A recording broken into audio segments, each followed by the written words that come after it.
So I'm Jennifer Boddy. I'm Deputy Head of School for Learning and Teaching in the School of Human Services and Social Work.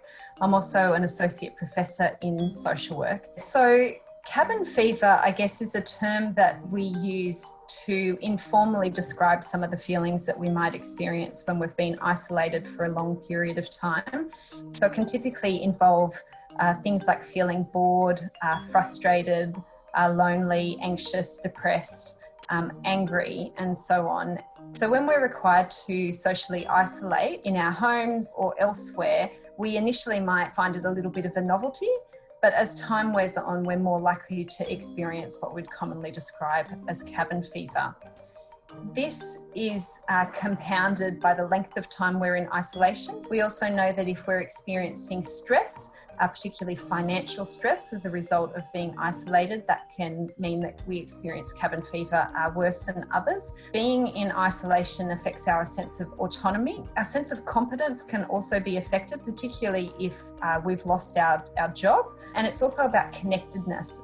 So if we become more isolated, we are more likely to experience cabin fever as well. One of the most important things I think that we can do is to keep structure to our day. If we're continuing to work, that is easier to do, but even for people who no longer have employment, structure and routine is particularly important. It's also important to try and get some exercise. That is really helpful for people's mood.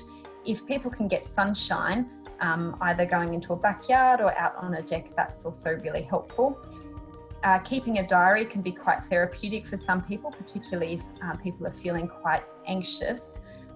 Listening to music, we saw scenes in Italy of people playing music from their balconies, and music can be quite healing for people as well.